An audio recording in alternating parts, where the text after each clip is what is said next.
आज की चर्चा का हम आरंभ करेंगे।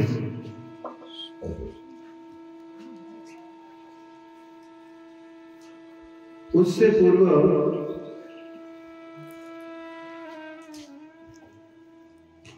हम जो है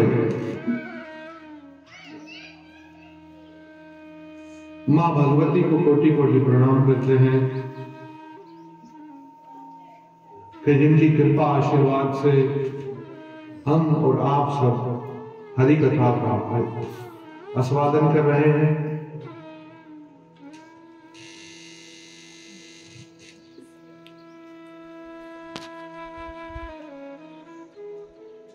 प्रिय भक्तों, व्यास भगवान ने श्रीमद् भागवत के महात्म्य में, श्रीमद् भगवत गीता के महात्म्य में लिखा है और आप सब मेरे साथ दोहराएंगे इस बात को। एकम शास्त्रम, एकम शास्त्रम, देवकी पुत्र गीतम, एकम शास्त्रम, देवकी पुत्र गीतम, एक देवो, एक देवो, देवकी पुत्र एव, एक मंत्र, एक मंत्र, तस्य नामानि यानि, कर्माप्य एकम्, तस्य देवस्य सेवा। एकम शास्त्रम देवकी पुत्र गीतम, एको देवो देवकी पुत्र एव, एक मंत्र तस्य नामानि यानि, कर्माप्य एकम तस्य देवस्य सेवा। अगर चुनाव करना हो, हमें क्या करना हो? ये चुनाव करना हो कि भाई हम अधिक शास्त्र नहीं पढ़ सकते हैं, कोई एक शास्त्र हमें पढ़ना चाहिए, तो कहेंगे कि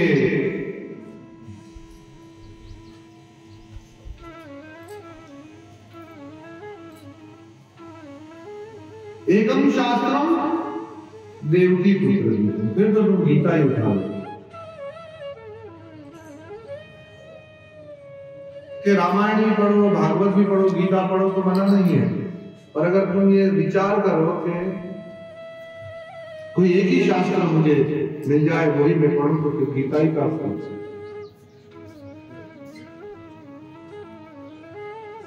देवकी पुत्र गीतम, किसका गीत? नंदनंदन भगवान श्री कृष्ण का गीत। भगवान ने जो अपने भक्तों के लिए गाया है उसे कहते हैं भगवत गीता, भगवान श्री कृष्ण का गाया हुआ गीत।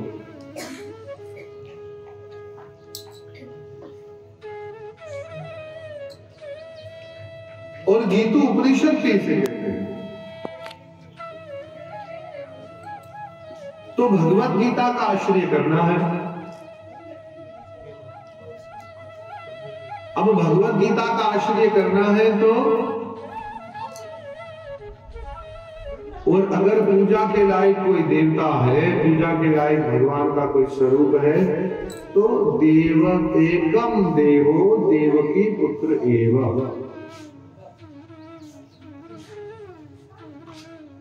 देवकी का बेटा कृष्ण ही एक देवता। अब ये मैं तो नहीं कह रहा हूं, ये तो व्यास भगवान के, और जितने भी शास्त्र हैं उनके रचने वाले व्यास हैं।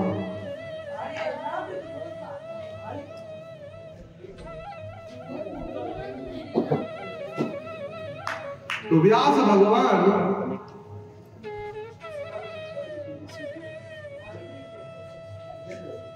कह रहे हैं कि एको देवो देवकी पुत्र एवं। फिर मंत्र एको मंत्रो तस्य नामानि यानि, उनके नाम का कीर्तन, उसके नाम का जप ही एकमात्र मंत्र है।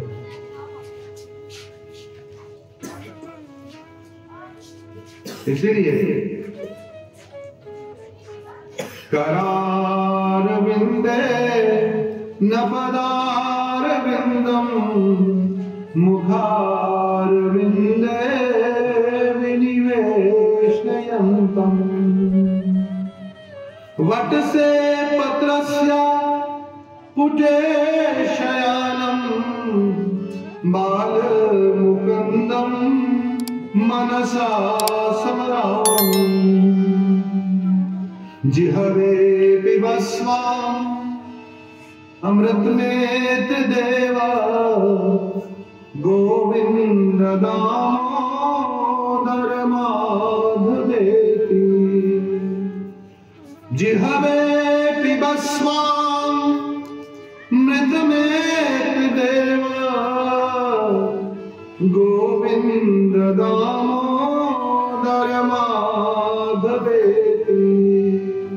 श्री कृष्ण गोविंद हरे मुरारी हे नाथ नारायण वासुदेव श्री कृष्ण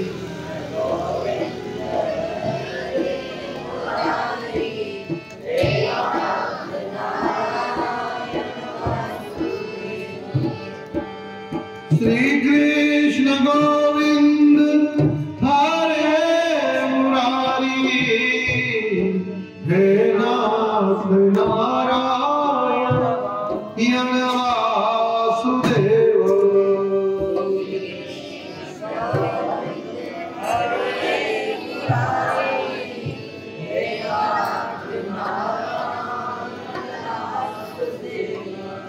तो भगवान के नाम का कीर्तन है। जो मृत्यु के प्राप्त होने वाले प्राणी हैं, जिहवे पिबस्वाम, जुबान से पिए, अपनी जीवा से इसको ग्रहण करे, तो ये अमृत उसे अमर जीवन प्रदान करता है। कौन सा अमृत? प्रभु के नाम का अमृत। जिहवे पिबस्वाम करना क्या है? मात्र जुबान से इसका उच्चारण करना है। अपनी इंद्रियों से इसे ग्रहण करो, कान से सुनो और जुबान से भगवान के नाम का। तो गीता के महात्म्य में कहा एको मंत्रो तस्य नामानि, ग्रंथ भी एक उस भगवान का गीत, और देव भी एक वे कृष्ण, और मंत्र भी एक उसका नाम है। अब रह गया कर्म, कर्माप्य एकम तस्य देवस्य सेवा। कर्म भी वही है कि उसकी सेवा करना। अभी प्रश्न उठेगा कि जब कर्म एक ही है कि उसकी सेवा करनी है, तो फिर दूसरों की सेवा, उनका भक्त जानकर उनकी सेवा। अगर आप शिव की सेवा करें तो शिव भगवान के भक्त हैं। जगदम्बा को प्रणाम करते हैं, सेवा करते हैं, तो जगदम्बा परम भगवान की भक्त है। ऐसा भगवान के भक्तों की सेवा करने से भगवान अधिक प्रसन्न होते हैं। ठाकुर जी मेरे और भी अधिक प्रसन्न होते हैं। इसीलिए बाकी जीवन का कर्म उनकी प्रसन्नता जिसमें है, उनकी सेवा की भावना जिसमें है, वो सौभाग्य से हमने और आपने श्रीमद् भगवद गीता को याद रखा है। और भगवत गीता वे ग्रंथ है जिसको केवल भगवान श्री कृष्ण ने अर्जुन को ही नहीं सुनाया, परंतु सतत भगवान विष्णु माता लक्ष्मी को सुनाते हैं। उसके महात्म्यों में आप देखो तो माता लक्ष्मी पूछती है, प्रत्येक अध्याय की महिमा करके उसके महात्म भगवान विष्णु सुनाते हैं। पद्म पुराण के अनुसार स्वयं शिवजी मां पार्वती को गीता की महिमा बताता है,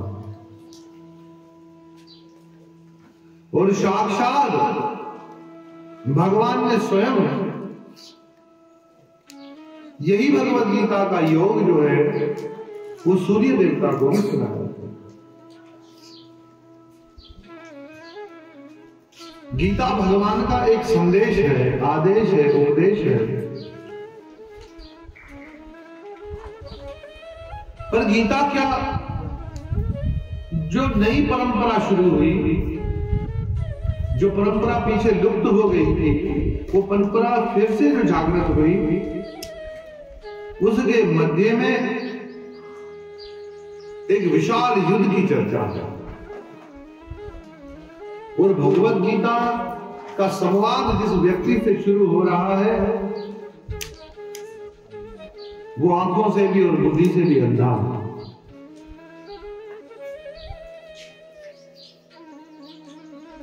महाभारत के अनुसार प्रिय भक्तों, प्रश्न बाद में आपको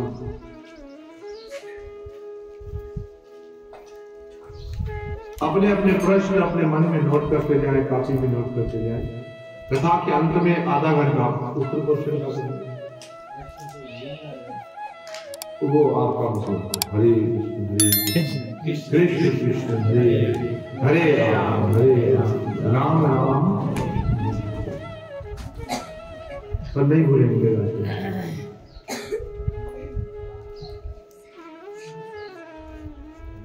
कौरव पांडवों के बीच का युद्ध था, आपस का घर का झगड़ा था, पर वे झगड़ा बढ़ते बढ़ते बढ़ते बढ़ते बढ़ते बढ़ते एक विशाल धर्म युद्ध का रूप धारण कर गए।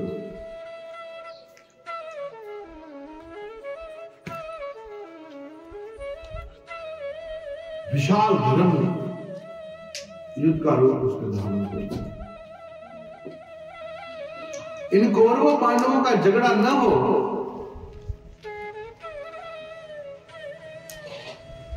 उसके लिए सतत पांडव भी प्रयास करते हुए, पांडव नहीं चाहते, क्योंकि पांडवों के जो वरिष्ठ हैं वो धर्मराज युधिष्ठिर है, और धर्मराज युधिष्ठिर कभी नहीं चाहते हैं कि हम भाई आपस में लड़ें, परिवार का कोई युद्ध हो। पितामह भीष्म चाहते हैं युद्ध न हो, माता गांधारी चाहती है युद्ध न हो, कुंती माता चाहती है युद्ध न हो।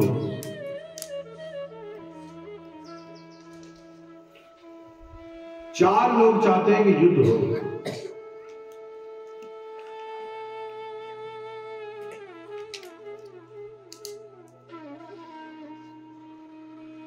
सबसे पहले मामा शकुनी चाहते हैं युद्ध। कौन चाहते हैं? मामा शकुनी चाहते हैं कि युद्ध होना चाहिए।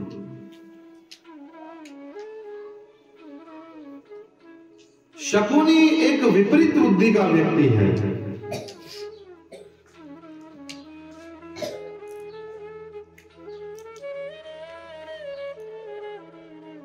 और तीव्र बुद्धि का व्यक्ति है। योजना बनाने में, कूटनीति में शकुनी जैसा कोई व्यक्ति नहीं। पर शकुनी जो है वे पांडवों से घृणा करते हैं। इसका कारण है, जिस वक्त गांधारी माता का रिश्ता आया, और रिश्ता लेकर आने वाले पितामह भीष्म, और उस समय के वर्तमान योद्धाओं में पितामह भीष्म का मुकाबला करने वाला पृथ्वी पर कोई नहीं।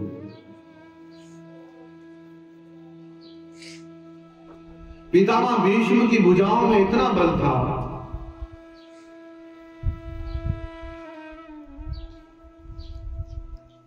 कि उन्होंने अपने गुरु परशुराम जी को भी परास्त किया। और परशुराम जी वो व्यक्ति हैं, वो भगवान के अवतार हैं जिन्होंने 21 बार इस धरती से क्षत्रियों का नाश किया।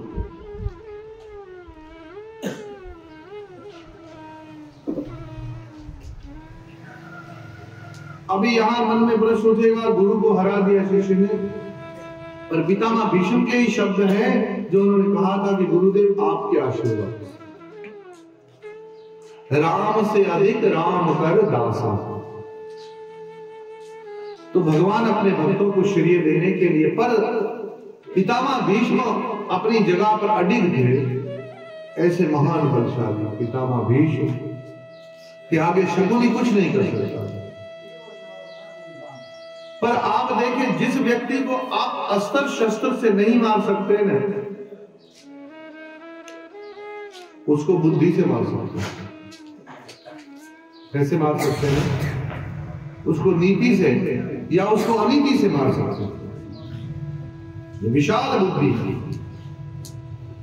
क्यों उसको पितामह भीष्म लेके आए धृतराष्ट्र का रिश्ता, पर उसको यह गिरना थी कि क्यों पांडव का रिश्ता क्यों नहीं लाए।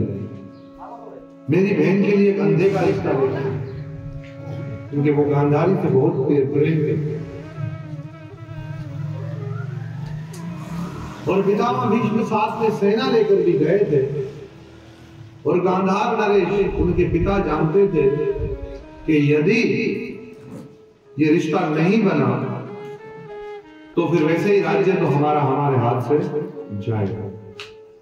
उस भय के कारण उन्होंने उस रिश्ता देने के लिए हाँ की, पर शकुनी इसके विरोध में। शकुनी जब विरोध में था तो उसके पिताजी ने कहा कि जैसा आपको अच्छा लगे हम वो करते हैं, मना कर देते हैं, युद्ध होगा तो युद्ध करेंगे। पर गांधारी ने मन में विचार कर लिया कि अगर मेरे शिव की कृपा से ये रिश्ता मेरे लिए आया है तो यही मेरे लिए सब कुछ है, क्योंकि पहली बार मुझ पर जो रिश्ता आया है वो धृतराष्ट्र का आया है।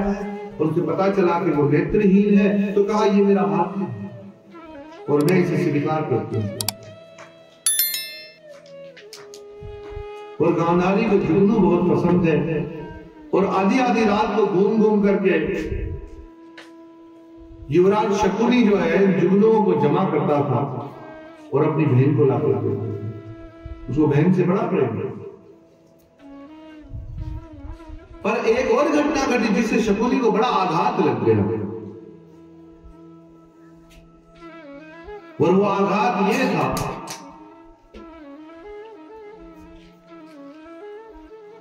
कि गांधारी ने अपनी आंखों पर पट्टी बांध दी। कहा अगर मेरा भावी पति मेरा वे अगर इस सृष्टि को नहीं देखेगा तो मैं भी इस सृष्टि को नहीं देखूंगी। उसने पट्टी बांध दी। और इस बात के लिए धृतराष्ट्र ने भी एक दिन गांधारी को कहा था कि गांधारी मुझ पर बड़े अत्याचार हुए, मैं नेत्रहीन हूं इसलिए मुझे राज्य नहीं मिला, ये मुझ पर जो कुछ हुआ उसमें सबसे बड़ा अत्याचार तुमने किया कि तुमने अपने पतिव्रत धर्म के पालन के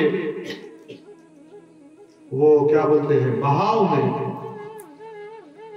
मेरे साथ बड़ा अन्याय किया कि तुमने अपनी नेत्रों को भी बांध दिया। अगर तुम अपने नेत्र न बांधती तो कहीं ना कहीं तुम मेरा मार्गदर्शन करती, मैं तुम्हारी आंखों से दुनिया को देखता, क्योंकि तुम मेरी अर्धांगिनी हो। तो तुमने भी अपने धर्म की निष्ठा में मुझ पर अत्याचार कर दिया। शकुनी को बड़ा आघात लगा। शकुनी ने विचार किया युद्ध होना चाहिए, मैं इसका बदला लूंगा, मैं कौरव वंश को नाश कर दूंगा। उसी घृणा में उसने अपने पिता को भी मृत्यु के घाट तक पहुंचाते हैं।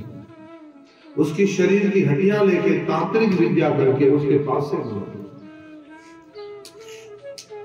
आदमी जब भटक जाए ना तो वो किसी भी हद तक जा सकता है, उसके पास से बुलाते और उसको ऐसा मंत्र किया कि वो पास से किसी भी तरीके से फेंके तो वो जो शकुनी मुंह से निकाले वो पास से उसी तरह गिर जाए। एक शकुनी चाहता था, और शकुनी तो तब से चाहता था जब गांधारी का विवाह हुआ। उसको बड़ी घृणा की पितामह की, और आस्ता आस्ता उसने वही घृणा जो है डाल दी दुर्योधन के हृदय में। वही घृणा उसने आस्ता आस्ता डालने की कोशिश की धृतराष्ट्र के हृदय में। वही घृणा उसने आगे चलकर डालने की कोशिश की कर्ण के हृदय में। वही घृणा उसने डाली दुशासन के हृदय में।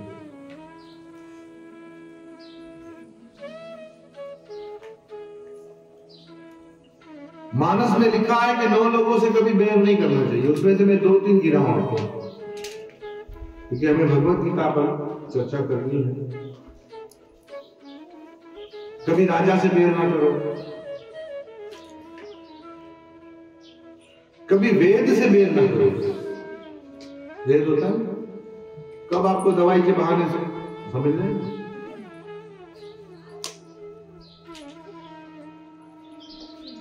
ऐसे बहुत सारे व्यक्ति गिनाए गए हैं।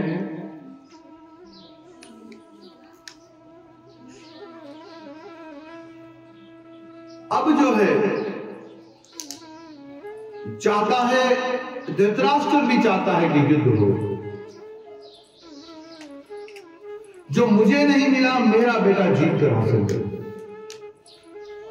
क्योंकि धृतराष्ट्र को लगा कि लोगों ने खाली मेरी आंख अंधी है इसको देखा, पर मेरे अंदर जो गुण है उसको नहीं देखा। ये उसे मन में बात है। मैं बिना देखे ये बता सकता हूं कि ये किसकी चाल है, कौन चल के आ रहा है। और धृतराष्ट्र में ये गुण था कि वो कदमों की आहट से पहचान कर बता देते थे कि भाई आओ विदुर आ गए, गांधारी आ गई, कि कौन आया है। वो सबकी आहट से पहचान, ये गुण था धृतराष्ट्र। और 10,000 हाथियों को ये एक भुजा से खींचकर पछाड़ सकता था, इतना बल था इसमें। और पांडव से भी अधिक सुंदर था धृतराष्ट्र। तो उसे अपनी इन बातों पर सब पर दुख था कि मेरे इतने गुण होने के बाद भी मेरे को राज्य मिल भी रहा था, पर मेरे अपने छोटे भाई ने मेरा काम बिगाड़ दिया। और उनके छोटे भाई थे, सबसे छोटे भाई विदुर जी, जो यमराज के अवतार थे, यानी धर्मराज के अवतार, नीति निपुण, किसी के साथ अन्याय है, सब काम नीति से करते थे। उन्होंने नीति रखी और उनकी नीति के कारण उनको राज्य मिलना दुर्लभ हो गया। क्या हो गया? दुर्लभ, गिरना उसको। अब दुर्योधन चाहता है युद्ध हो,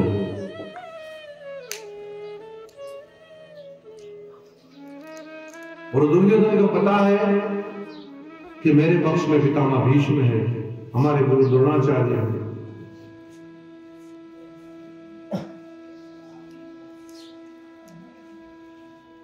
भगवान श्री कृष्ण 50-50 में है। कैसे? कृष्ण चाहते हैं युद्ध ना हो, कृष्ण चाहते हैं युद्ध हो। अब कृष्ण क्यों चाहते हैं कि युद्ध ना हो और क्यों चाहते हैं कि युद्ध हो, ये दोनों बातें। ये पहले अध्याय की भूमिका है। कृष्ण चाहते हैं युद्ध हो तो क्यों, और कृष्ण चाहते हैं युद्ध ना हो तो क्यों?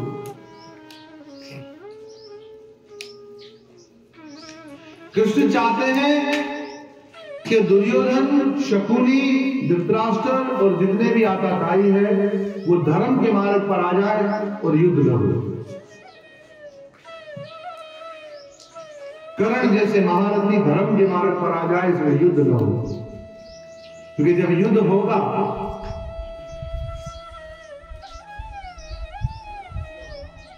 तो ये धरती रक्त रंजित हो जाएगी, लाल हो जाएगी।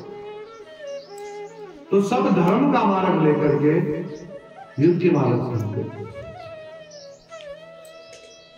और भगवान इसीलिए शांति दूत बनकर कौरवों की सभा में भी गए, और वहां भी दुर्योधन ने उनका बहुत अपमान किया।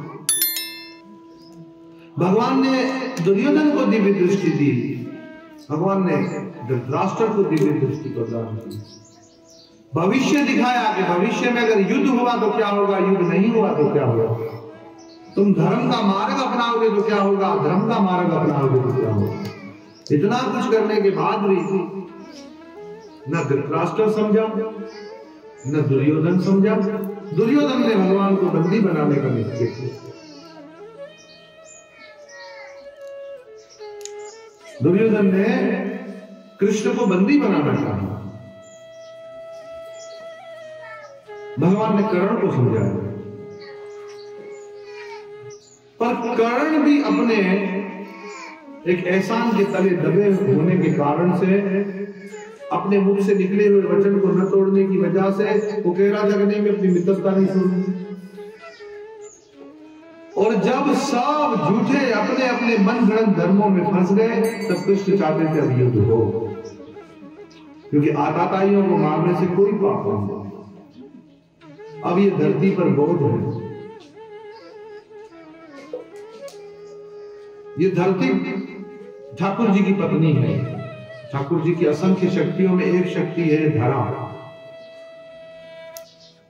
और इसके लिए लिखा है विरह पुराण में, आदि पुराणों में, समुद्र में खले देवी प्रबत अस्त्र मंडले विष्णु पत्नी नमस्तुभ्यम पाद सप्रशम शमसो।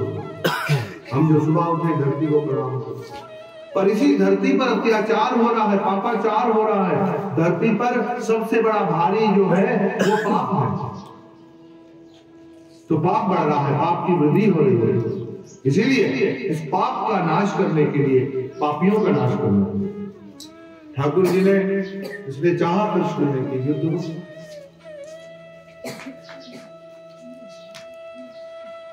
अगर कृष्ण चाहे तो अपने सुदर्शन से सारे आताताइयों को नाश कर सकते हैं, और कृष्ण आखिर तक एक मौका रखते हैं कि भाई लौट आओ अपने धर्म की तरफ, लौट आओ, तुम्हें मौका देते हैं, समझाते हैं।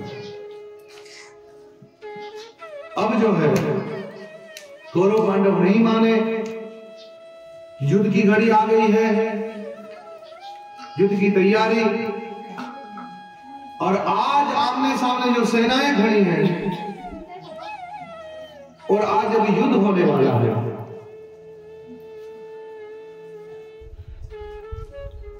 उस वक्त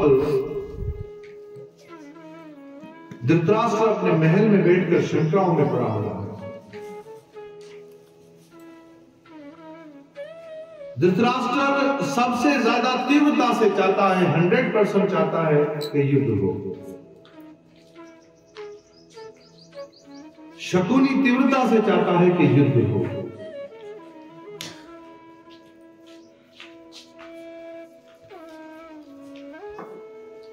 दुर्योधन जो है उसने अपना फैसला कभी खुद नहीं लिया, उसने सारे फैसले अपने मामू के कहने को दिए। कभी कभी हम दूसरों पर अपने आप को सौंप दें, ये अच्छी बात है, पर जीवन में कुछ फैसले हमें बहुत सावधानी से लेने चाहिए।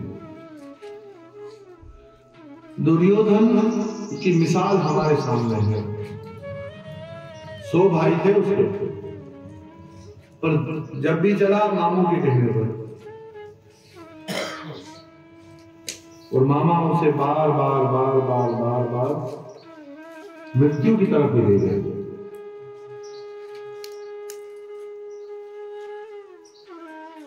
आमने सामने जब सेना खड़ी थी अब धृतराष्ट्र को अंत समय भी महामुनि व्यास उन्हें समझाने के लिए गए कि हे धृतराष्ट्र, अब भी तुम पांडवों को उनके मांगे हुए 5 गांव दे दो। वासुदेव कृष्ण ने जो तुमसे मांगा है वो तुम उन्हें दे दो और ये इस युद्ध को टाल दो। अगर ये युद्ध टल गया तो बहुत अच्छा होगा, नहीं तो बहुत सारे माओं की गोद सोनी हो जाएगी। मैं तुम्हें दिव्य दृष्टि देता हूं।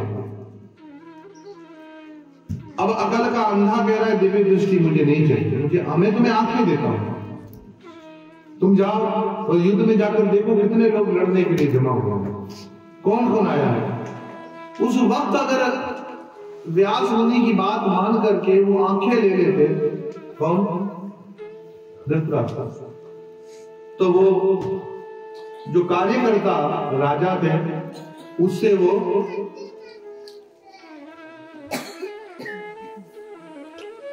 पूर्ण राजा बन जाता, क्योंकि आंखें आ गई, आंखों की वजह से अपूर्ण थे, इस वजह से उन्हें राज्य नहीं मिला। फिर बाद में राज्य मिला तो भाई का राज्य मिला, वो कार्यकारी राजा हुए, निगरान हुकूमत जिसको बोलते हैं। निगरान हुकूमत से उनकी अपनी हुकूमत आ जाती, पर उसने वो नहीं दृष्टि नहीं मुझे नहीं चाहिए। पर मैं फिर भी युद्ध का हाल सुनना चाहता हूं, क्योंकि जिन लोगों को कुछ भय होता है या भय के साथ थोड़े उत्साह होता है तो उन लोगों को बहुत ज्यादा वो होता है, पता चले। तो उतावले होने में बहुत नुकसान है, और उतावले व्यक्ति क्रोधी भी जल्दी हो जाते हैं। जिनको उतावलापन होता है ना, ये काम होना चाहिए, फिर वो थोड़ी बात पर क्या होते हैं, क्रोधी जल्दी हो जाते हैं, गुस्सा आ जाता है। गुस्से में आपने जो प्रकाश भूख तो नहीं लगी, नाश्ता किया ना, हंस के बोझ का बोलो हरे कृष्णा हरे कृष्णा कृष्णा कृष्णा हरे हरे हरे राम राम हरे। प्रिय भक्तों माताओं, एक किसान था, हारी बसे। तो किसान के खेत में बैठा अपनी फसल को देख रहा था, तो आकाश से एक गाय उठी उसके खेत में। गाय घास खाने लगी। गाय बड़ी सुंदर थी, पर अभी घास तो अपनी थी, गाय पता नहीं किसकी, उसको पता नहीं। वो गाय के पीछे दौड़ा, तो गाय भाग रही थी, तो गाय की दुम उसके हाथ में आई। गाय की दुम उसके हाथ में आई तो गाय उड़ते हुए उसको कहां लेके गई? स्वर्ग लेके चली गई। अब थोड़ा ऊपर जब उड़ गया तो डर गया, उसे वो गाय की पूंछ छोड़ी नहीं कि गिर जाऊंगा तो मर जाऊंगा। इसीलिए कुछ भी पकड़ने से पहले सोचना चाहिए कि कहीं गड़बड़ न हो।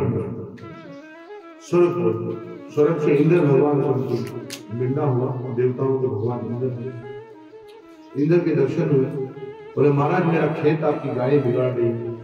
तो इंद्र ने कहा कि बिल्कुल आप फिक्र नहीं करो, आपका जो भी नुकसान होगा उसकी भरपाई हो सकती है, उससे भी बढ़कर आपको देगा। और तुम भाग्यशाली हो कि तुम इस शरीर के साथ आ गए हो। कहां पर? इंद्रलोक में। थोड़ा इंद्रलोक का आओ तो आज का डांस भी देख के जाओ, और थोड़ा इधर का शरबत भी पी के जाओ, और हमारे यहाँ के लड्डू भी खा के जाओ। आज तुम्हारी दावत है, तुम्हारा घास खाया है तो तुम लड्डू खा लो। गाय ने घास खाया है हमारी तो तुम लड्डू खा लो। उसने जब लड्डू खाया तो मन में दूसरा लड्डू खा गया। उसने कहा महाराज अगर आप कहे तो मैं कभी कभी आपकी गायों के साथ इधर स्वर्ग में चक्कर लगाता रहूं। उन्होंने कोई बात नहीं, तुम्हारा जब मन करे हमारी गाय आए, बस तुम्हें करना ही है कि इसकी दुम पकड़नी है और सीधे कहां जाना है? स्वर्ग आ जाना। अब देख लो, अब हर दूसरे तीसरे दिन गाय आ जाए, और गाय जब आ जाए तो गाय जब खा ले, गाय जाने लगे तो उसका दुम पकड़ ले और चला जाए स्वर्ग, और वहां से कुछ खा पी कर फिर लौटा। ऐसा चलता रहा। पर आदमी का पेट ऐसा है, इसमें कोई चीज पचती नहीं है, मतलब टिक नहीं सकती। पेट के अंदर जाने वाली चीज टिकती नहीं। और खासकर जो कान के जरिए जाए ना, वो टिकना तो बहुत मुश्किल। आंख के जरिए जाए वो टिकना मुश्किल, मुख के जरिए जाए उसको तो अगर टिक जाए तो हमें गोली लेनी पड़ेगी। इसलिए उसने अपने दोस्तों को बताया। उसने क्या किया? अपने दोस्तों को बताया कि मेरे खेत में इंदौर लोग से गाय आती है। चल झूठे हम ही मिले थे क्या बनाने के लिए? बोले नहीं आती है, आओ। अभी दोस्त बेचारे रोज आ जाए बैठे। एक दिन गाय हकीकत में आई, उतरी। दोस्तों ने कहा वाह भैया तो सच बोलता है। गाय तो वापस आई। अरे यार एक काम कर, तू अकेले अकेले जाता है स्वर्ग में और वहां से घूम के आता है, हमें भी साथ बोल दे। बोले ठीक है, तुम लोग गाय के पांव पकड़ लेना, मैं उसकी धूम पकड़ लूंगा। ये मुझे आज्ञा मिली है धूम पकड़ने की, तुम लोग पांव पकड़ लो। बोले ठीक है। अब उसने जाके उसकी धूम पकड़ी, गाय ऊपर हो गई। उन लोगों के हाथ में आने से पहले उसके पांव ऊपर हो गए गाय के। उन्होंने कहा गाय के नहीं तो चलो जो धूम जिसने पकड़ी उसके ही पांव पकड़ लो। तो जो 2-4 जने थे उन सबने उसके पांव पकड़ लिए। पांव पकड़कर गाय उड़ने लगी, ये भी चारों उसमें थे। अभी स्वर्ग की तरफ जा रहे, सफर थोड़ा लंबा है। अभी वो चारों तो बहुत उतावले हैं। अच्छा ये तो बताओ कि शरबत के साथ बोला चुप करो, चुप चुप खामोश। चलो अभी मैंने अपने पांव पकड़ने का नहीं बोला था, मैंने बोला गाय के पांव पकड़ना। बोलते अरे यार ये तो हमारी किस्मत है कि तुम्हारे पांव हमारे हाथ में आ गए। तुम्हारे जैसे साधु जो स्वर्गवासी है उसके तो पांव पकड़ेंगे। पांव पकड़े उसके पीछे जा रहे। बोला अच्छा ये तो बताओ कि क्या था खाने में, सबसे स्वादिष्ट तुम्हें क्या लगा? उसने कहा चुप करो, लड्डू। अच्छा लड्डू? स्वर्ग के लड्डू कितने बड़े बड़े? खामोश। वो बार बार चुप करा रहा है। वो फिर उसको पूछ रहे अच्छा इतने बड़े बड़े तो उसने बोला इतने बड़े लड्डू होते हैं। तो उसी टाइम सारे के सारे नीचे आ गए। उसको गुस्सा आ गया और जैसे ही गुस्सा आया तो दुम छूट गई। और जैसे ही दुम छूटी और वो नीचे। स्वर्ग जाने के लिए उन लोगों ने मेरे भाई बहन दुम पकड़ी थी और वैकुंठ जाने के लिए आप लोगों को माला पकड़ाई।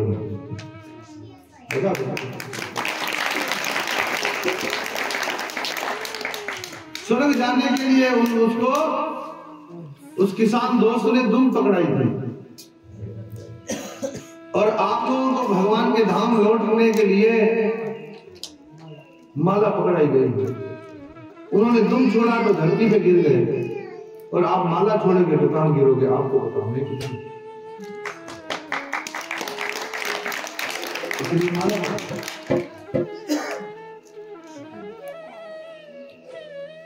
प्रिय भक्तों, हो सकता है कि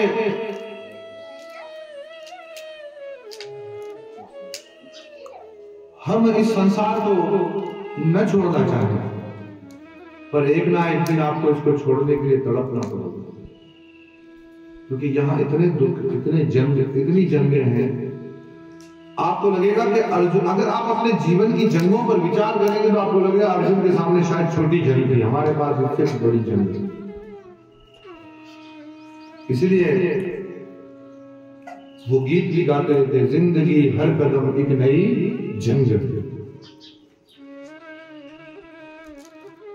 मगर फिर अगला मुहावरा बहुत जरूरी है, जीत जाएंगे हम तू अगर समझ। और ये भावनाएं अर्जुन की है। युद्ध होने वाला था, उससे पहले जैसे अभी हमारे पास इलेक्शन होने से पहले सभी पार्टियों के लीडर इधर उधर सबसे मिलते हैं, भाई हमारी तरफ हमारी तरफ हमारी तरफ, युद्ध होने वाला है। अपने तरफ से कौरव भी प्रयत्न कर रहे हैं, पांडव भी प्रयत्न कर रहे हैं कि अधिक से अधिकतर लोग हमारी सेना में आ जाएं, हमें युद्ध करना है। और उस युद्ध करने के लिए सब वहां उपस्थित और जमा है। उसमें भगवान श्री कृष्ण के पास दुर्योधन भी चला गया और अर्जुन भी चला गया। दुर्योधन जाके देखा तो भगवान श्री कृष्ण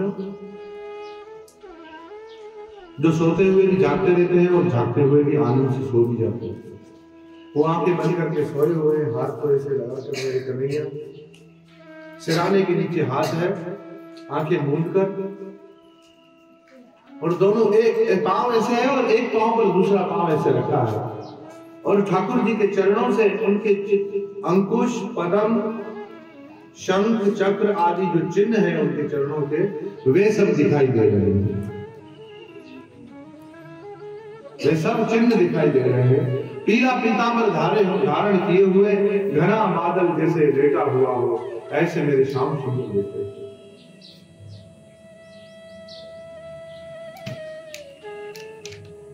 एक तरफ बंसी मुकुट रखा है जिसपे मोर को पंख लगा है, और हास्य मुद्रा में विश्राम कर रहे हैं। आपकी सुबह जैसी भी शुरू हुई हो, आप अपनी शाम को मुस्कुराते हुए निद्रा की तरफ लेते हैं, तो आपकी सुबह भी अच्छी होगी। प्रसन्न चित्त निद्रा हुई। मेरे गोविंद आंखें मूंद कर लेते हुए निद्रा का अभिनय कर रहे हैं। दुर्योधन आया। दुर्योधन ने मेरे ठाकुर जी के चरण का दर्शन नहीं किया। उसने देखा अरे कृष्ण सोए हुए हैं, तो सिराने के पास एक मसंद रखी है, उस पर बैठ गए और इंतजार करने लगा कि कब भगवान आते। अब अर्जुन आया। अर्जुन आया। जैसे ही अर्जुन आया तो उसने देखा कि ठाकुर जी विश्राम कर रहे हैं, लेटे हुए हैं, तो उसकी दृष्टि पड़ गई कन्हैया के चरणों पर। और एक भक्त का मन तो सदैव भंवरे की तरह अपने इष्ट के चरणों में ही खोया रहता है। तो चरणों को देखा और अंकुशों को देखा, उसमें ही खो गया अर्जुन को। और अर्जुन वहीं चरणों के पास खड़े खड़े, जो त्रिभुवन को पावन करने वाले जो चरण हैं, बड़े बड़े ऋषि, महर्षि और बड़े बड़े देवता जिन चरणों का ध्यान करते हैं, उन्हीं चरणों को देखकर उसे ही देखते रहे। अर्जुन भी ये जानते हैं कि कृष्ण सर्वसमर्थ है। अर्जुन उन चरणों का दर्शन कर रहे थे और मेरे कन्हैया ने आंखें खोल दी, और आंखें खोलते ही कहा अर्जुन। अर्जुन नाम लिया तो दुर्योधन को पता चला कृष्ण उठ गया। तो दुर्योधन ने भी कहा कि वासुदेव मैं भी आया हूं। कृष्ण ने ऐसे देखा, बाजू में दुर्योधन बैठे हैं। अरे भाई दोनों एक साथ, दुर्योधन और अर्जुन दोनों मेरे पास। हाँ कृष्ण, आप जानते हैं युद्ध होने वाला है और उस युद्ध में हमें आपकी सहायता की जरूरत है। कृष्ण कहते हैं भाई आपको बता दूं, मैं ना कोई अस्त्र शस्त्र उठाऊंगा ना कुछ, क्योंकि दोनों तरफ मेरा ही परिवार है और इस युद्ध में मैं तो बीच में कुछ नहीं करूंगा। मैं शस्त्र नहीं उठाऊंगा, मैं किसी पक्ष की तरफ से शस्त्र उठाकर नहीं लड़ूंगा। दुर्योधन की हवा यहाँ उड़ गई। मन में विचार करने लगा अगर कृष्ण शस्त्र नहीं उठाएगा तो अब मैं कृष्ण को कहूं मेरे पक्ष में लड़े तो भी क्या फायदा। और अर्जुन कहते हैं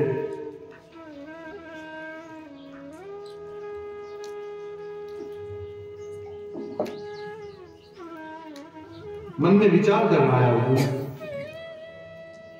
मुझे तो केवल कृष्ण चाहिए, चाहे शस्त्र उठाए या न उठाए। वो मन में विचार था।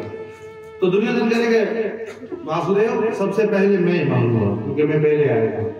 भगवान श्री कृष्ण कहते हैं कि नहीं, सबसे पहले मैंने अर्जुन को देखा था तो अर्जुन को पहले मांगूंगा, पहले अर्जुन जो चाहेगा।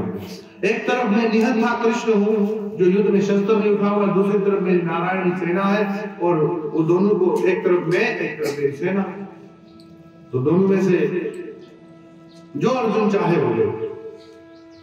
अब ये अर्जुन की परीक्षा की घड़ी है, ये अर्जुन की परीक्षा की घड़ी है कि एक तरफ जगत दूसरी तरफ जगदीश। अब अर्जुन को जगत चाहिए या जगदीश चाहिए? और दुर्योधन शंकाशील हो गया कि अगर अर्जुन ने पहले ही नारायणी सेना मांग ली तो फिर तो बहुत बड़ा नुकसान होगा, क्योंकि उस समय इस धरती पर 56 करोड़ यादव थे और विशाल सेना थी यादव की। द्वारकाधीश भगवान श्री कृष्ण से सभी डरते थे। यादव जिसके पक्ष में हो तो उसको तो डरना ही नहीं चाहिए। कौन से पक्ष में चला?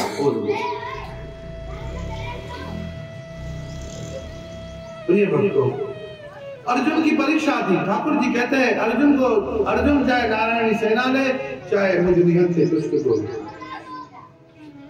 पहले अर्जुन मांगेगा। दुर्योधन का मुंह उतरा हुआ, अर्जुन हाथ जोड़कर कहते हैं कृष्ण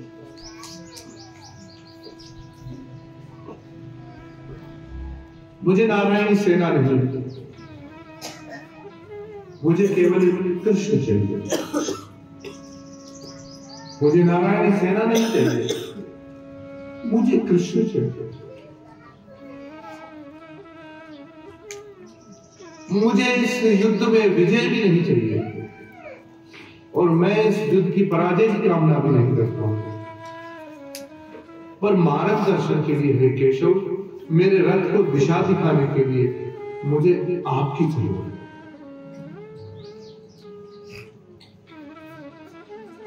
अर्जुन की भावनाओं को सुनकर ठाकुर बड़े प्रसन्न हुए। तब दुर्योधन ने छोटा सा मुंह बनाकर अंदर ही अंदर प्रसन्न होते हुए कहा, अरे मूर्ख निहत था कृष्ण, क्या करेगा? तब उसने मन ही मन विचार कर लिया,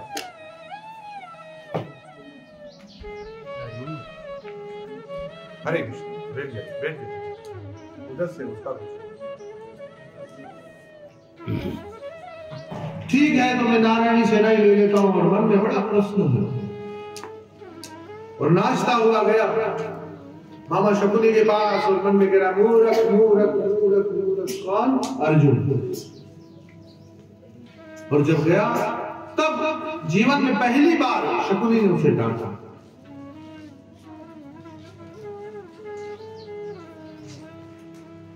पहली बार किसने डांटा? शकुनी ने डांटा। किसको डांटा? दुर्योधन को। कहा, मूर्ख दुर्योधन, तुमने जीवन में अगर भूल की है तो आज बड़ी भूल की है, क्योंकि वो निहत था कृष्ण सब पर भाग। उसने भक्ति के भाव से नहीं, पर कहा कि अगर उसके कहा वो कूटनीति में मुझसे भी बढ़कर है।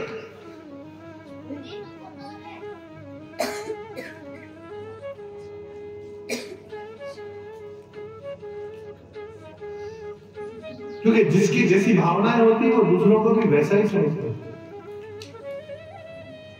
जैसा उसका अपना नजरिया, अपना दृष्टिकोण।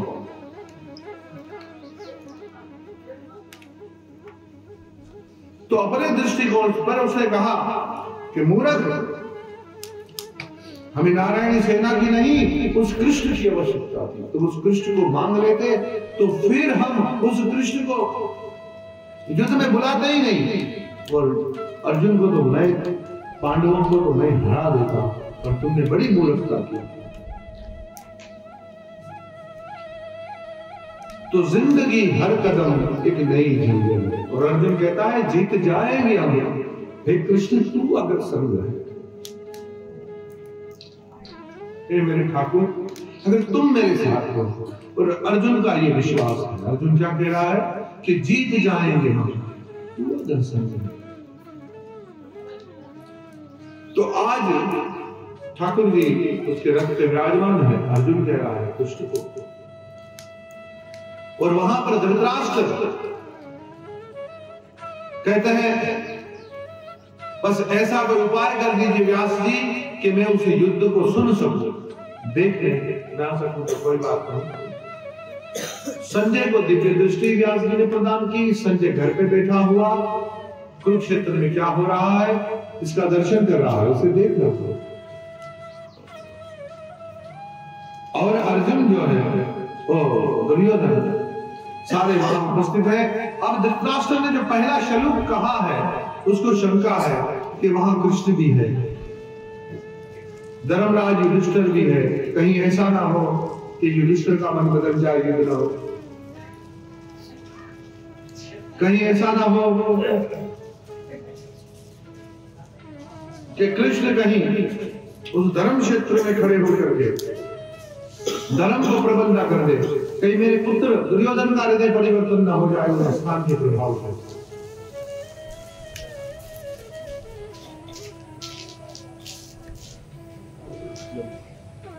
उस स्थान के प्रभाव से कहीं ऐसा ना हो कि युद्ध हो तो मेरे बेटे हार ना जाए। पांडव पता नहीं क्या कर रहे हैं, तो वो उतावलापन, मैंने वो जो कथा सुनाई ना कि वो गिर गए सारे, उतावलापन होता है, क्रोध होता है। उस उतावलेपन में, क्रोध में व्यक्ति अपना नुकसान कर देता है। इसलिए जज्बाती नहीं होना, धैर्य धारण करके हर बात का सही निर्णय करके कार्य करना चाहिए। उतावलेपन से, भाव से और चाव से कार्य भले करें, पर विवेक होना बहुत जरूरी है। बिना विवेक के मतलब समझदारी के आप कार्य करेंगे तो कहीं ना कहीं त्रुटि हो जाएगी। पहला श्लोक धृतराष्ट्र का है जिसमें कहा है, सब बोलिए, धृतराष्ट्र उवाच धर्म क्षेत्रे कुरुक्षेत्रे समवेता युयुत्सवा मामका पांडवश्चैव किं कुर्वत संजय।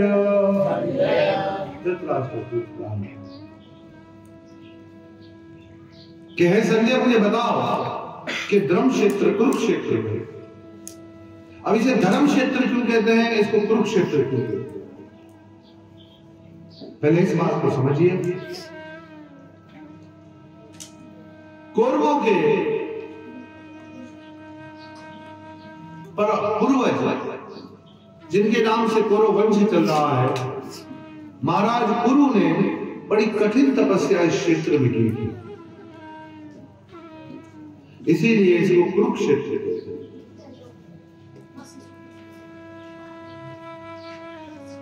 और महाराज गुरु बहुत धर्मपरायण थे, इसीलिए इसे धर्म क्षेत्र कहते हैं। और पूरे विश्व से अधर्मियों को मारकर उसका रक्त 5 कुंडों में जमा किया था भगवान परशुराम ने। और जब 21 बार उस रक्त से भर लिया उन कुंडों को, और फिर जो है अपने मन को शांत करके उन्होंने उसी रक्त से अपने पितरों को तर्पण किया। जब पितरों ने प्रसन्न होकर देवताओं ने परशुराम जी पर फूल बरसाए, तब उन्होंने कहा कि मैंने अपनी प्रतिज्ञा की होड़ में और आताताइयों का अधर्म का नाश करने के लिए 21 बार इस पृथ्वी से क्षत्रियों का नाश किया, परंतु इसमें मैंने बहुत असंख्य जनसंहार किया है, तो अब मेरा क्या होगा? तब पितरों ने आशीर्वाद दिया कि ये कुंड सब तीर्थों में परिवर्तित हो जाएगा और इस कुंडों का जो जल पिएगा उसका भी कल्याण होगा। इसमें जो स्नान करेगा उसका भी। तो ये धर्म क्षेत्र हुआ। क्या हुआ? ये कुरुक्षेत्र जो है ये धर्म क्षेत्र हुआ। और इस युद्ध भूमि पर कोई भी युद्ध करता हुआ मरेगा इस क्षेत्र में, क्योंकि जिस लाला करके परशुराम जी उसी क्षेत्र में मारते थे आताताइयों को, पापियों को, उसकी भी मुक्ति हो जाएगी। और परशुराम जी के हाथ से जिनकी भी मृत्यु हुई उन सबको मुक्ति प्राप्त हुई, क्योंकि भगवान के हाथों मरना भी जीव के लिए वरदान हुआ।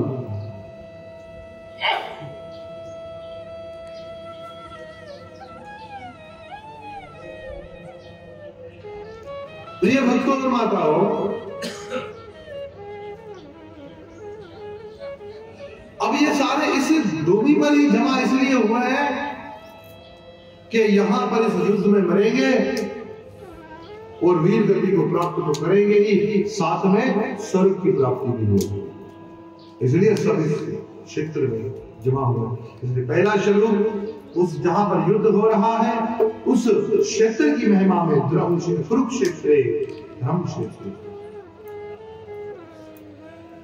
इस धर्म क्षेत्र इस कुरुक्षेत्र में जमा हुए।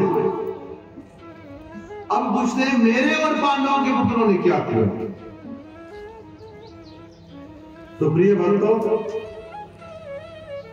संजय ने कहा, दूसरा श्लोक संजय ने अदा किया भगवत गीता का, और वहां पर उसने दृष्टा तु पांडवानीकम वयुधम दुर्योधनस्तदा,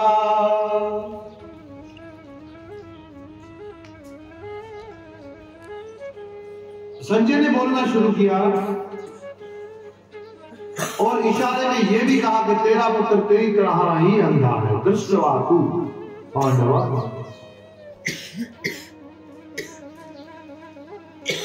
इसमें बहुत गहराई है, पर यहां पर संजय कह रहे हैं हे राजन, पांडव पुत्रों ने के द्वारा सेना की सेटिंग को देख करके, क्या देख करके?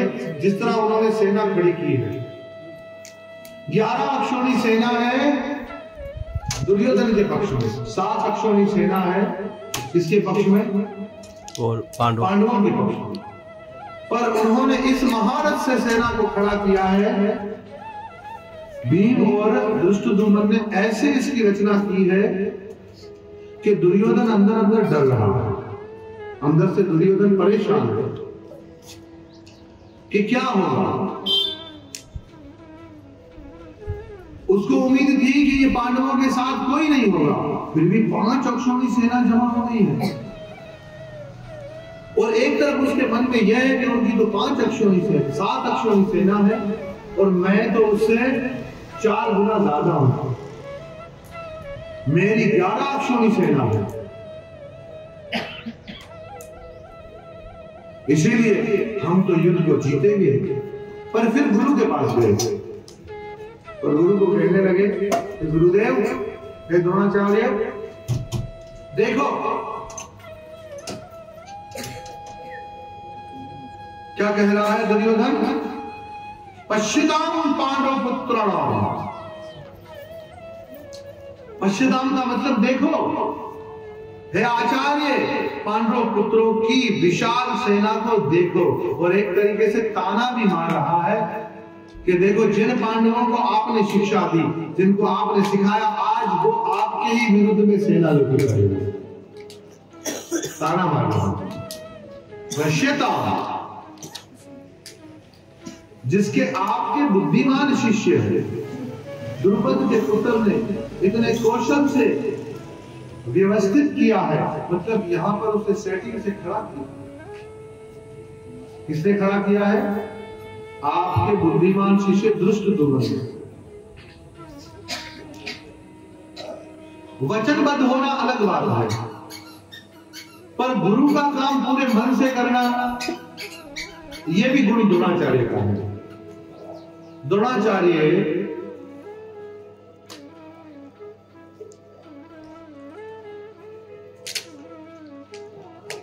द्रोणाचार्य अपने पुत्र के लिए दूध भी नहीं जुटा पाया, ऐसी उनकी दिशा।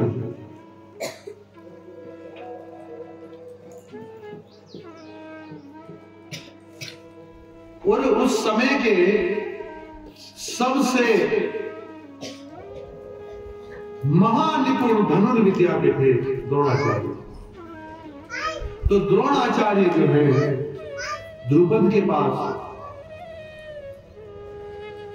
मित्रतावश कुछ मांगने के लिए गए, तो द्रुपद ने उनका अपमान किया और द्रुपद से अपमानित होकर, नहीं तो वो धर्मपरायणता से जी रहे थे, दुख में सुख में जैसे भी, पर उनके घर पे जो बालक हुआ, पुत्र हुआ, उनको अपने पुत्र पर बड़ी ममता थी,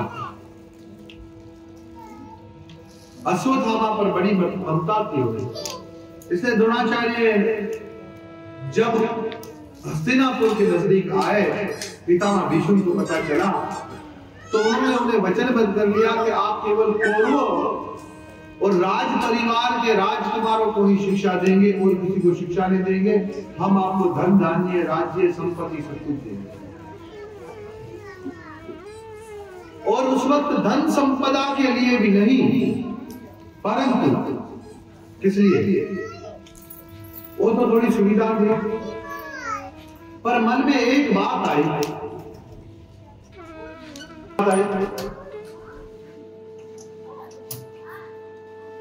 कि दुर्योधन को नहीं, द्रुपद को मैं नहीं हरा सकता, क्योंकि बल में वो मुझसे अधिक है। और मैं एक विशाल, उसके पास विशाल सेना है, मैं सेना कहां से लाऊंगा? मैं राज्य कैसे खड़ा करूंगा? और एक राजा के साथ कोई राजा लड़ सकता है? तो इसके लिए ये बहुत अच्छा अवसर है कि मैं इन कौरववंशी राजकुमारों को शिक्षा दूंगा और एक दिन प्रतिशोध लूंगा द्रुपद से। ये इसके भविष्य, एक दिन में जब द्रुपद से प्रतिशोध लूंगा और उसको धराशायी करूंगा, भूमि पर उसको लिटाऊंगा, और उसका राज्य छीन लूंगा। और उसने मुझे मित्र न मानते हुए, एक भिखारी ब्राह्मण जानते हुए मेरा जो अपमान किया, उसका मैं उससे बदला लूंगा। प्यारे भक्तों, आपको पता है ना, जो द्वेष की भावनाएं मन में पड़ जाती है, वो आस्ता आस्ता आस्ता आस्ता एक बहुत बड़ा भयंकर दावानल पैदा करता है। अपमान हुआ तो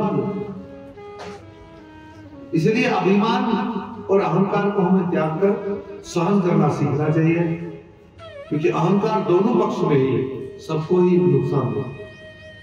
और उसने पुत्र कामेष्टि एक ऐसा यज्ञ किया जिस यज्ञ से एक ऐसा पुत्र प्राप्त हो जिस पुत्र के माध्यम से, क्योंकि उसे द्रुपद को पहले पुत्री प्राप्त हुई और वह भी आगे चलकर पता चला कि वह किन्नर है, नपुंसक है।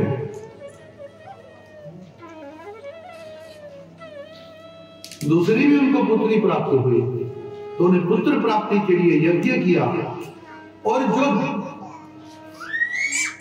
जो कि पांडवों ने हरा दिया, किसको? आगे चल के पांडवों ने हराया और द्रुपद को धूल चटाई द्रोणाचार्य ने, और कहा कि तुमने मित्रता नहीं निभाई, पर मैं मित्रता निभाऊंगा, तुम्हें यह बताने के लिए कि अपने बल का घमंड करते हुए तुमने मुझ दरिद्र का अपमान किया। आज पांडवों ने तुम्हें हरा दिया है, ये लो, मैं अपना आधा राज्य तुम्हें फिर लौटा। अब ये राज्य मेरा हुआ, इसमें से मैं अपनी मित्रता निभा दूं, तुम्हें आधा राज्य दे, आधा राज्य दे। और द्रुपद तो बहुत आक्रोश में थे, क्रोध में थे, ऐसा यज्ञ किया। उस यज्ञ से एक पुत्र प्राप्त उनको हुआ और एक पुत्री प्राप्त हुई। जो पुत्र प्राप्त हुआ उसका नाम रखा गया धृष्टद्युम्न, और जो पुत्री प्राप्त हुई उसका नाम रखा गया द्रौपदी, याज्ञसेनी, कृष्णा, बहुत सारे नामों से द्रौपदी पहचानी गई, धृष्टद्युम्न। अब उस की शिक्षा की बारी जब आई तो द्रुपद ने उसे भेजा द्रोणाचार्य के पास। कसौटी देखिए, आज आप हमारी कोई बात ना माने ना तो हम उसको ध्यान नहीं देंगे, चलो भाई चलने दो चलने दो, हमारी मानता ही नहीं, इसको क्या शिक्षा दे रहे हैं, इसको क्या समझा रहे हैं। पर द्रुपद के पुत्र के पास आने पर द्रोणाचार्य की बहुत सारी बातों पर हम उनकी निंदा तो करते हैं, पर द्रोणाचार्य का गुण बताओ। अब भगवत गीता में ऐसे महात्माओं का नाम आया है तो थोड़ा उनके बारे में बोलूं। पता है द्रोणाचार्य को कि मेरी मृत्यु इसके हाथ से होने वाली है, मेरी मृत्यु इसके हाथ से होने वाली है, इस दुष्ट द्युमन के हाथ से। ये वरदान के रूप में यज्ञ से प्राप्त हुआ है। और वो जब विद्या लेने के लिए आया तो उन्होंने सारी धनुर्विद्या उसे सिखाई। क्या किया उसे? सारी धनुर्विद्या उसे सिखाई कि कौरवों ने मुझे किसी दूसरी जाति को तो विद्या देने के लिए मना किया है, पर क्षत्रियों को तो मैं दे सकता हूं, राजकुमार को, इसलिए उन्होंने उनको विद्या दी। इसलिए गुरु इस बात को सोचकर कभी शिष्य पर कृपा ना करे कि ये मेरा स्वार्थ पूरा करेगा शिष्य, पर वो इस बात पर ही गुरु को निर्भर रहना चाहिए कि शिष्य का जिसमें कल्याण हो वो काम मुझे करना। ये गुरु का कर्तव्य है।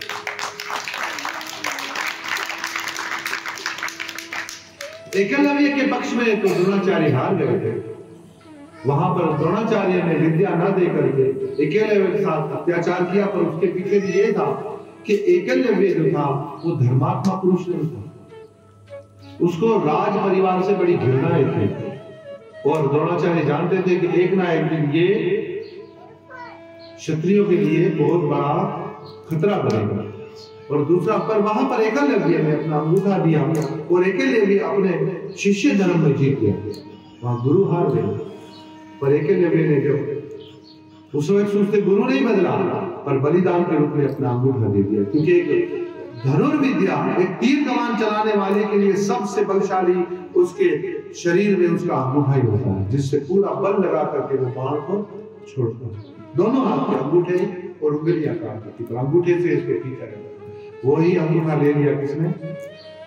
द्रोणाचार्य। तो प्रिय भक्तों, ये दुष्ट द्रुपद इसलिए ताना दे रहा है। किसको ताना दे रहा है? अभी किसी और का भी नाम ले सकता था,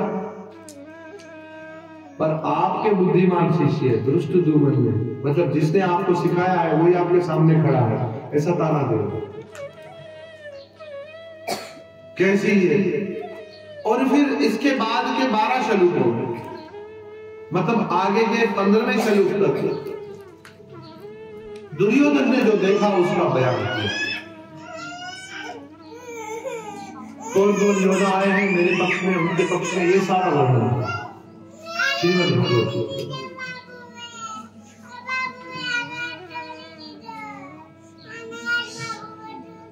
और उसके बाद के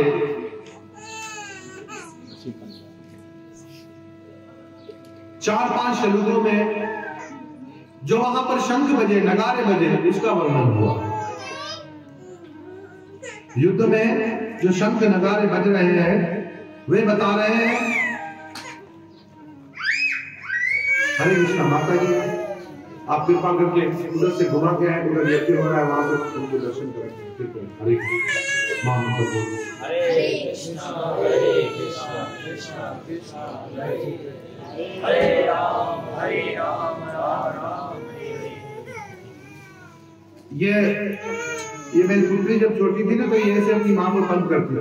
फिर इसकी माँ ने कहा जब इसके बच्चे होंगे इसको तंग करेंगे तो इसको पता चलेगा, इसलिए उसके आशीर्वाद से इसको पता चल रहा है। हरे कृष्ण। महामंत्र बोलो। हरे कृष्णा कृष्णा हरे राम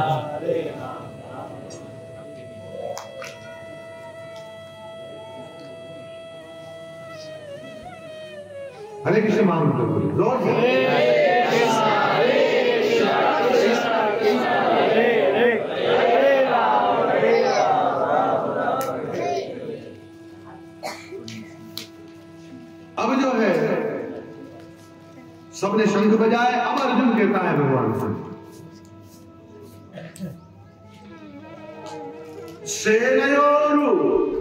सेनरो भयोर मध्य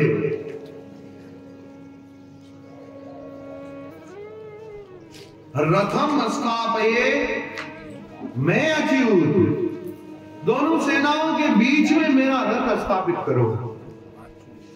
महात्मा लोग कहते हैं अर्जुन के मन में ये विचार भगवान श्री कृष्ण ने ही डाला, नहीं तो अर्जुन यही से बोलता चलो भाई बाण शुरू करें, अभी तो बच गया है तो अभी आक्रमण। जब युद्ध का शब्द बच जाए तो फिर कौन सा शब्द होता है? आक्रमण। आज आप लोग आज मंगल आरती में नहीं है आक्रमण कर सोए थे, रात को देर तक बातें की होगी, जो भी बातें करता है ना फिर वो नहीं उठता, जल्दी सो जाए। शाम को क्या करना है? सुबह आक्रमण करना है ना अपनी नींद पर, तो रात को जल्दी। हरे कृष्ण महाप्रभु,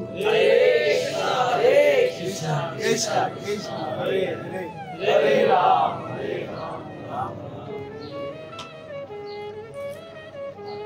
दोनों सेनाओं के बीच में मुझे ले जाओ, मैं देखूं तो सही कौन कौन आया है, सामने कौन कौन है। अब संजय कहते हैं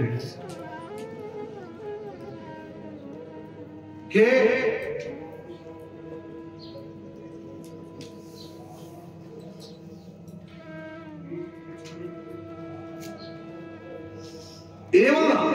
एवमत्तो हर्षिकेशो गुडाकेशेन भारतः।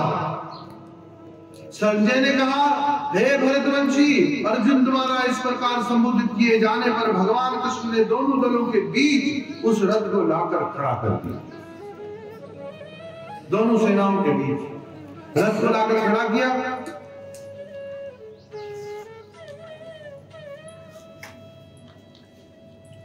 जब रथ को दोनों सेनाओं के बीच में खड़ा किया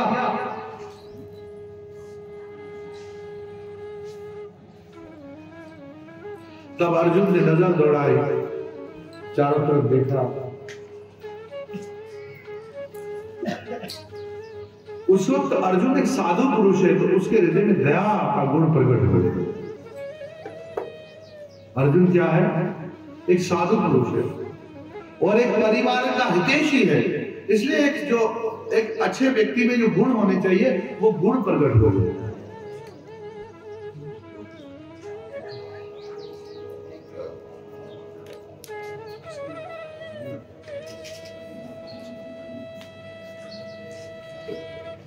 गुण जैसे ही प्रकट हुए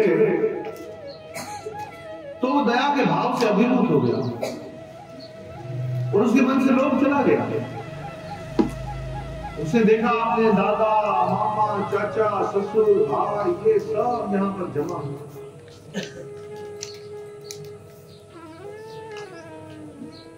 ये सारे लोग यहाँ पर जमा एकत्रित हैं। हे केशव, इन अपनों को मारकर क्या मिला? जिनके लिए हम राज्य हासिल करना चाहते हैं, जिनके लिए हम ये युद्ध करना चाहते हैं और जिनकी खुशियां हम चाहते हैं, वे सब ही जब इस युद्ध में मर जाएंगे फिर हमें क्या मिलेगा? फिर अर्जुन ने, मैंने इस अध्याय को 5 विषयों पर विभाजित किया।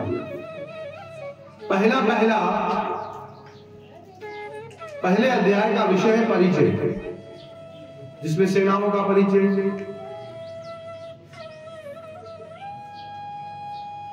और सैन्य निरीक्षण के द्वारा सारे योद्धाओं का परिचय अर्जुन प्राप्त करता है, दुर्योधन परिचय देता है। कुल धर्म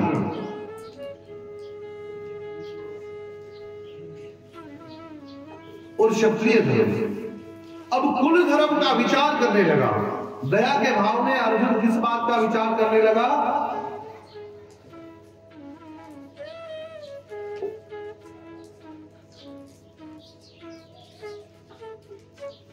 कुल धर्म का। कुल धर्म का विचार करने लगा और अपना क्षत्रिय धर्म भूल गया। पहला परिचय, फिर कुल धर्म, क्षत्रिय धर्म, विषाद और परमार्थ, ये 5 विषयों पर हम इसकी चर्चा। पहला परिचय हुआ। दूसरा, कुल धर्म का विचार किया तो जिस कुल के पुरुष मर जाएंगे उस कुल की स्त्रियां विधवा हो जाएगी। जब विधवा हो जाएगी तो भटक जाएगी और जब भटक जाएगी जब वो विधवा स्त्रियां भटक जाएगी तो क्या करेगी? पर पुरुषों का संग करेगी। जब पर पुरुषों का संग करेगी तो नाजायज संतान पैदा होगी, जिसको वर्ण शंकर कहते हैं। और फिर उससे क्या होगा? उससे वो जो नाजायज संतान कुल के पितरों को जो पिंडदान करेगी, तो उससे क्या होगा? स्वर्ग में बैठे हुए पितरों का भी नाश हो जाएगा, पिंडों तक क्रिया खत्म हो जाएगी, संस्कार खत्म हो जाएगा। कई बातें अर्जुन के मन में आ गई। और कभी कभी हम भी ऐसा ही करते हैं, कहीं ना कहीं कुल धर्म को ऊपर करके जो सही धर्म है उसको नीचे करते हैं।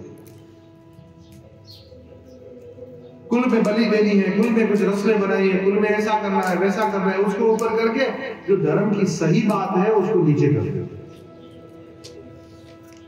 और धर्म के कारण हम अधर्म को रोकने की बजाय कुल धर्म के नाम पर अधर्म करने शुरू हो गए। ये जितना भी भगवान की भक्ति को छोड़कर हमारे परिवार में, समाज में, अपने धर्म से निकलकर दूसरे धर्म के लोगों के वहां जाकर के मुंडन करना, वहां जाकर के ये बहुत सारी चीजें करना, ये क्या है? ये अधर्म है। अपनी संस्कृति को छोड़कर दरगाहों के पीछे भाग रहे हैं उस रस्म को निभाने के लिए। और ज्यादा हमारा पढ़ा लिखा समाज, पैसे वाला समाज, दीवान समाज, जिसको बनिया समाज बोलते, बहुत ज्यादा फंसा हुआ दरगाहों के चक्करों में। वहां पर जाकर के रखिए अधर्म है, कुल धर्म बना दिए। 16 संस्कारों से पीछे निकल गए, असंस्कारों में पड़ गए। बलि दे रहे हैं, बकरे दे रहे हैं, कंधों पर उठा रहे हैं, ले जा रहे हैं। कुल धर्म को ऊपर करके जो मां जगदम्बा का जो जगदम्बा नाम है, उस नाम को कलंक लगा दिया लोगों ने। कैसे? जो जगदम्बा सबकी मां है, उसी मां के आगे उसके संतानों की बलि दे देते। जितना भी समझाया जाए, मूर्ख लोग इस बात को न समझेंगे और वही काम करेंगे। शादियों के नाम पर अधर्म, होली के नाम पर अधर्म, दिवाली के नाम पर अधर्म। आप खुद ही देख लीजिए, वो हमारा प्यारा पुत्र बैठा हुआ है यार, उसने होली पर क्या किया? एक विचार किया, मैं इतनी सारी थैलियां बनाऊंगा और लोगों को मारूंगा। क्यों? हमारे समाज ने होली का नक्शा ऐसा खींचा। ये मार, ऐसे कई सारे बच्चों के मन में यही भावना है कि रंग की थैलियां हम दूसरों को मारे, बनाए। क्या मैसेज जा रहा है होली और दिवाली से? ये कहीं ना कहीं हमने उसको अधर्म बना दिया। तीर्थ पर आने को भी पिकनिक बना दिया, लोगों ने सेल्फी पॉइंट बना दिया है इसको। अभी तो कथा में बैठने की बजाय लोग कहीं इधर भटक रहे, कोई उधर भटक रहे, कोई इधर जा रहा है, कोई उधर जा रहा है।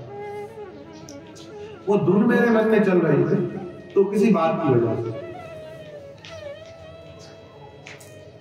तो मैं सुबह उसको गुनगुना था, आप लोग सुना, आप लोग हंसी आई। हमें खाकर सोना है, फिर सोकर खाना है, जीवन का मकसद तो सोना और खाना है। खाकर सोना है और सोकर फिर उठकर फिर खाना है, और जीवन का मकसद क्या है? होना और सोना हो। मगर आप लोग इतना प्रयास करके जब यहाँ आए हैं तो प्रिय भक्तों और माताओं, केवल खाने और सोने के लिए। हालांकि मां भगवती के इस आंगन में मेरे ठाकुर जी की कृपा से कभी किसी चीज की नहीं, भंडारे भरपूर लगे पड़े हैं, न बिजली की कमी है। ऐसे जंगल में जहां कोई मोबाइल का सिग्नल नहीं है, वहां पर भी न अन्न की कमी है, न धन की कमी है, न बिस्तरों की, न आटे की, न पानी की, सब कुछ है। उसके बाद भी आने वाले लोग जितनी सुविधाएं मिल जाएगी ना, फिर भी उनके मन में शिकायतें तो रहेगी। उससे पूछो तो यह ऐसा नहीं, ऐसा होना चाहिए, ऐसा नहीं, ऐसा। पर हकीकत में जो कथा के लिए आए हैं, तो मिले या न मिले, तो उससे सोचना चाहिए कि मेरे जीवन का मकसद खाली खाना सोना नहीं है। जीवन का मकसद क्या है? जीवन के मकसद को समझना।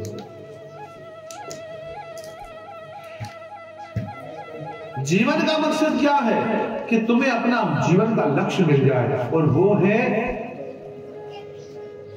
प्रेम। इसलिए आज गीता के संवाद का नाम रखा है प्रेम योग दर्शन। भगवत प्रेम प्राप्त करना, यह जीवन का लक्ष्य है। पर हमने इसको क्या बना दिया है? बस हमें खाकर सोना है, फिर सोकर खाना है। जीवन का मकसद तो सोना और खाना है। जैसे कहीं से छुट्टी मिलती है, मौका मिलता है, तो आदमी, जो भी लोग आए होंगे, सबको पता भी होगा कि भंडारा मिलेगा, फिर भी कुछ ना कुछ तो अपने बोरों में लेके ही आए हैं। सबसे बड़ी चिंता यही होगी, कमरा मिल जाए, बिस्तरा मिल जाए, तकिया मिल जाए, और दूसरा कोई और हो भी ना हमारे कमरे में, जो हम ही हो। जिसका कमरा बहुत बड़ा होगा, वो भी इस कमरे के अंदर किसी और जरूरतमंद को घुसने भी नहीं देगा, और उससे भी ये भूल जाएंगे कि हम सब भक्ते एक साथ आए हैं। उससे बोलेंगे भाई दूर हो जाओ, ये नहीं होना चाहिए, वो नहीं होना चाहिए। मगर कथा काम करे ना, और हकीकत में भक्ति काम करे, तो आदमी कहे कि अरे आ जाओ, आप थके हुए हो, आप थोड़ा विश्राम कर लो, हमने तो बहुत विश्राम किया, अभी थोड़ी देर कमरा आपके हवाले, हम जा रहे हैं कथा में, तो बात बन जाएगी।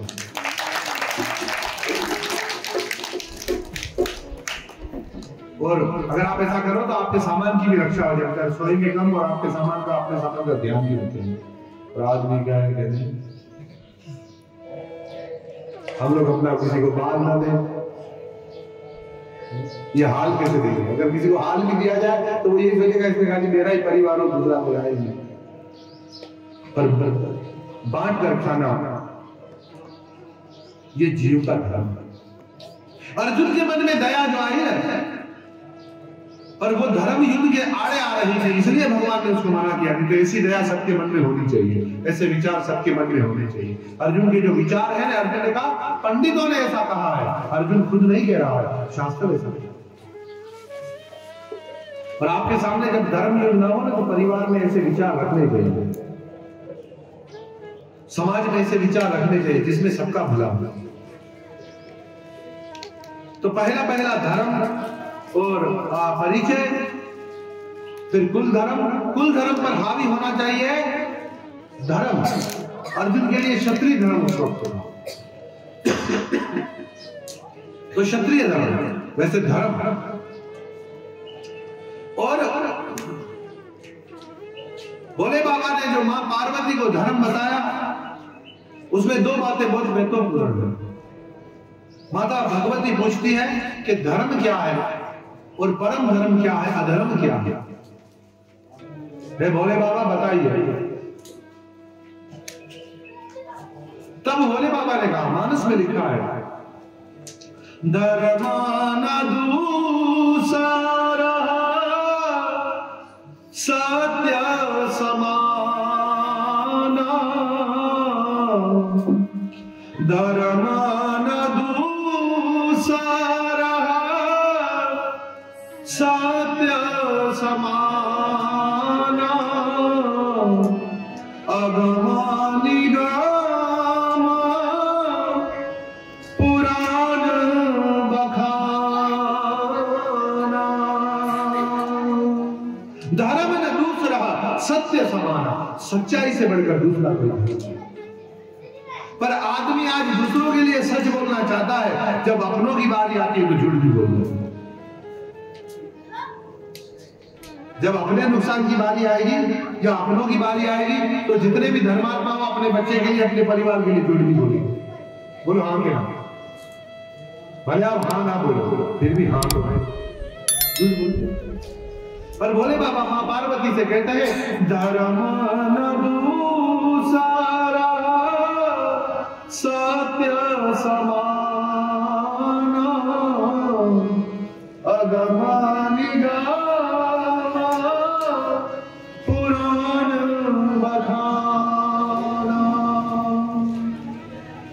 ये पुराणों ने कहा है। परम धर्म क्या? परमा धर्म श्रुति समंत अहिंसा पर निंदा सम अधर्म न गिरीसा। हे गिरजा कुमारी, हे पहाड़ की बेटी, हे हिमाचल की पुत्री, परम धर्म अहिंसा है। अहिंसा परम धर्म है। किसी को दुख ना पहुंचाना परम धर्म है। मन से, वचन से, कर्म से, मन से, वचन से, कर्म से किसी को कष्ट ना पहुंचाना, ये क्या है? ये धर्म है। और दूसरों की निंदा करना, ये अधर्म है। अधर्म क्या है? दूसरों की जो तुम निंदा करोगे वे अधर्म है। तो अधर्म को छोड़ो। और पराई निंदा से होगा क्या? पराई निंदा करोगे तो दूसरों के पाप आपके ऊपर आएंगे, उसके पाप धुलते जाएंगे। प्रिय भक्तों, तो चौथा विषय इसका है विषाद। पहले अध्याय का पहला विषय परिचय, परिचय के बाद कुल धर्म, कुल के बाद धर्म, और उसके बाद विषाद। अर्जुन दुखी हो गया विषाद में। इसलिए इस अध्याय का नाम श्रीमद् भगवद गीता के 18 अध्यायों के नाम आदि गुरु शंकराचार्य ने दिए, जगत गुरु शंकराचार्य। इस पहले अध्याय का नाम उन्होंने दिया है अर्जुन विषाद योग। अर्जुन को इस अध्याय में जो विषाद हुआ, वो विषाद उसके लिए योग बन गया। योग का मतलब है ठाकुर जी से जुड़ना। अर्जुन इस दुख से और भी घनिष्ठता से कृष्ण से जुड़ गया, और कृष्ण से अर्जुन ने एक संबंध जोड़ा। उसका एक रिश्ता था कृष्ण से, सखा था। पर उस सख्य भाव में के अंदर ईश्वरीय प्रधान था। पर आज अर्जुन ने एक रिश्ता जो कृष्ण के साथ जोड़ा,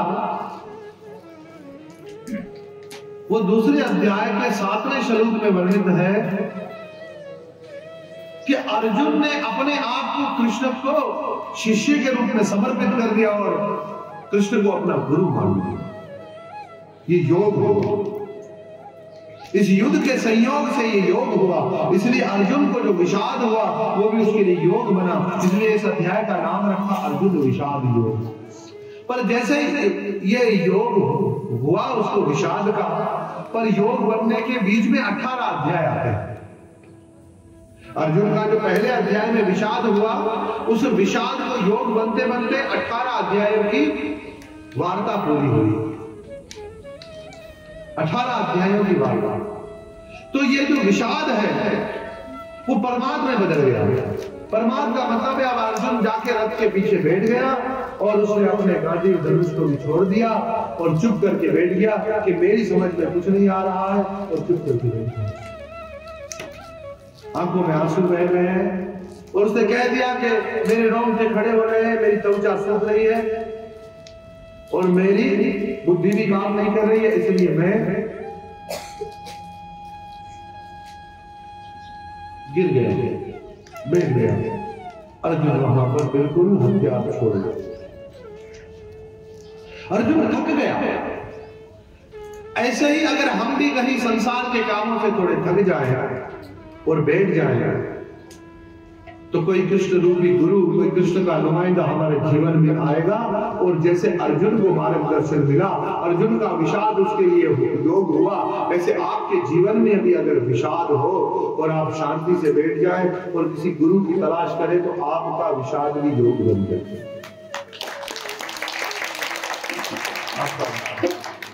और हम तो अर्जुन को तो इस युद्ध के मैदान में इतना विषाद हुआ,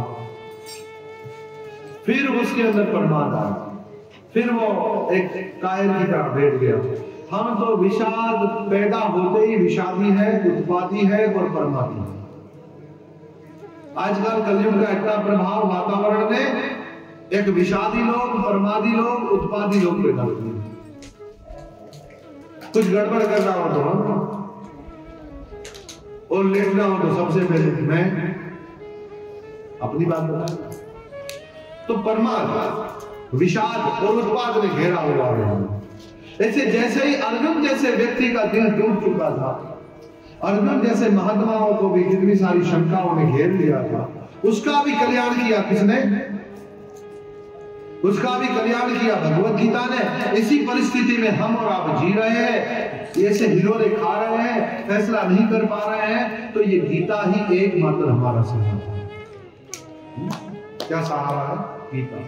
इसलिए गीता जी का आश्चर्य करिए और संध्या में फिर हम सब एकत्रित होकर गीता जी पर चर्चा करेंगे। संध्या में 4:30 बजे कीर्तन शुरू होगा, 5 बजे कथा शुरू होगी और वहां से हम उसका आनंद लेंगे, दूसरे अध्याय में प्रवेश करेंगे। प्रिय भक्तों, ये भगवान की दिव्य अमृतवाणी, जिसको सुनकर के संजय अंत में कहेंगे कि मैं बहुत गदगद हो रहा हूं। उम्मीद करते हैं कि आप ध्यान पूर्वक इसको सुनेंगे। सारे शब्दों का अनुवाद करके आप लोगों को सुनाया जाए और आप इतनी देर बैठ नहीं पाएंगे, इसीलिए कुछ कुछ शब्दों पर हम चर्चा करके इसका भाव अर्थ रखेंगे अध्याय में कि अध्याय के मूल में इसकी शिक्षाओं का सारांश क्या है, इसका नतीजा क्या है। तो इस प्रकार से हम भगवद गीता का अध्ययन करते रहेंगे। धन्यवाद आप सबका, आप सबने अपना कीमती समय दिया।